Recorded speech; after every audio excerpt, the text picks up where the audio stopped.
Shalom semuanya. Topik untuk saat teduh kita di kesempatan kali ini, kalau boleh diberi judul, adalah Beware of the False Narrative. Sebelum kita bahas lebih lagi, naratif itu apa sih? What is actually narrative?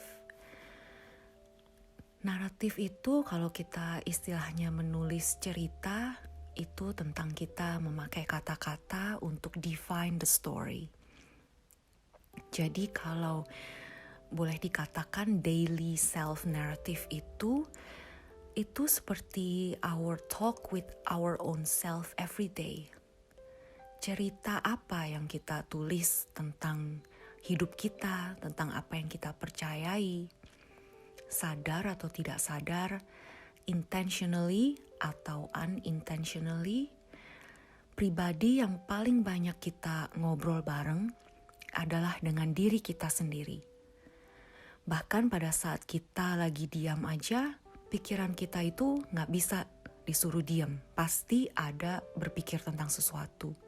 Dari yang cuma random gak penting sampai tiba-tiba jadi yang penting banget, itu simply gak bisa di stop our brain and our mind.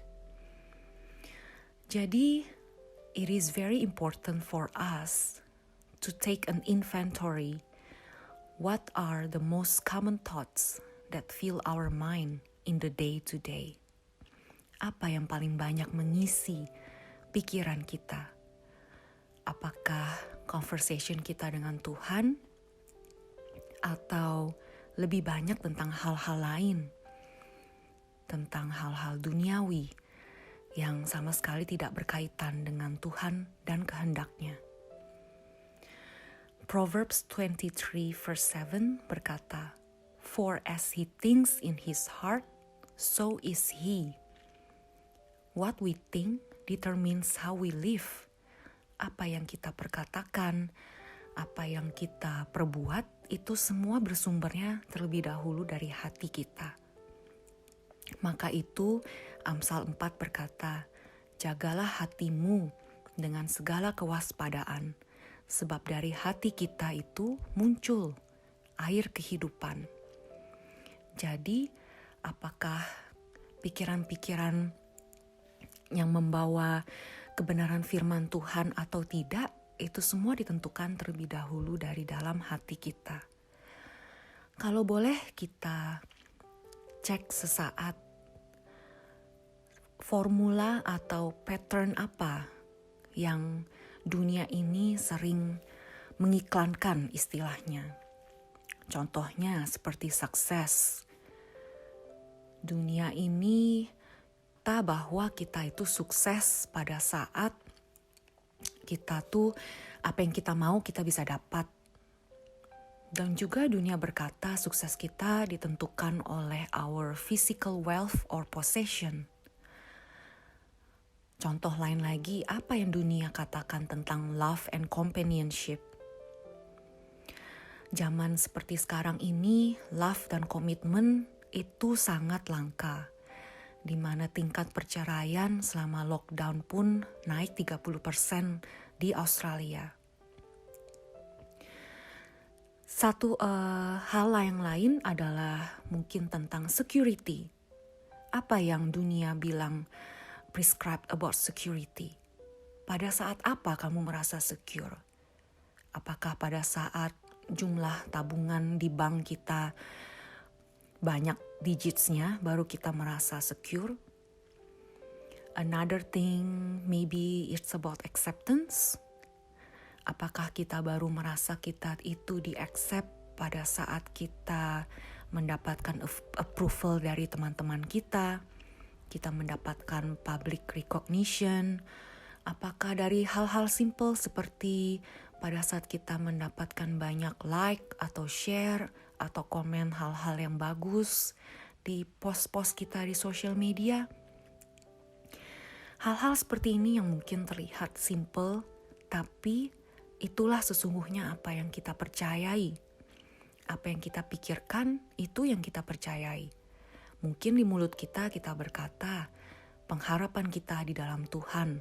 Tapi kalau di dalam pikiran kita merasa bahwa ya pengharapannya dalam Tuhan, tapi kalau kita punya titik-titik ada tambah-tambahannya. So, Christ alone is not enough.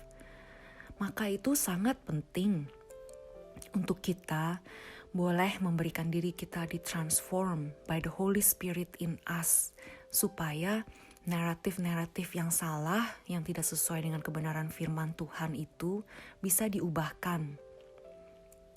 Paulus sendiri di Romans 12 verse 2 berkata,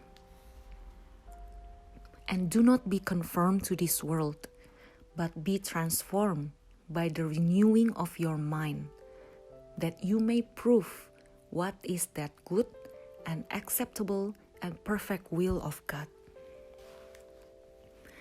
Pikiran dan hati kita ini perlu ditransform day by day. This is not an instant process. Bukan hanya masukin di microwave, pencet berapa menit, terus hati kita bisa langsung berubah. No, unfortunately there is no shortcut. Ini hanya bisa didapat dengan daily communion bersama dengan Tuhan. Dengan kita semakin dekat dengan Tuhan dan belajar tentang kebenaran firman Tuhan di Alkitab, kita bisa mengerti satu persatu dibukakan. Oh, ternyata ini tuh sebenarnya salah. Ini tuh sebenarnya gak boleh. Ini tuh sebenarnya beda banget sama yang firman Tuhan katakan. Contohnya, waktu tadi aku bahas salah satunya tentang love. Mungkin dunia berkata, you are good enough to be loved. Tapi satu sisi juga kamu harus show that you're really worth it to be loved. Dengan cara, mungkin dengan berprestasi kamu, dengan pencapaian kamu, baru kamu merasa kamu tuh layak dikasihi. Tapi firman Tuhan berkata, pada saat kamu masih berdosa sekalipun, Tuhan sudah berkorban untuk kita. Firman Tuhan tidak ada satupun yang berkata bahwa we have to prove something that we deserve to be loved. Justru firman Tuhan berkata, itu semua karena kasih karunia. Dengan kekuatan kita sendiri, dengan diri kita sendiri yang sudah berdosa dari awalnya, dari sejak lahir, tidak ada yang baik dari diri kita. Kalau bukan karena Tuhan Yesus yang memberikan righteousness-nya untuk kita. Maka itu sekali lagi pentingnya untuk pikiran kita terus ditransform. Dan pegang janji di firman Tuhan di Yehezkiel 36 bahwa Dia sudah memberikan hati yang baru. We just need to be sanctified and transformed day by day supaya kita bisa develop new patterns yang sesuai dengan kebenaran firman Tuhan. Dan ini semua membutuhkan practice, tidak instan, tapi bersama-sama dengan teman-teman saudara seiman dan dengan Roh Kudus yang terus membimbing kita di jalan yang benar, pasti kita akan diubahkan hari demi hari, from glory to glory. Mari kita tutup saat teduh saat ini dengan doa. Lord, thank you so much for the truth that you have revealed to us.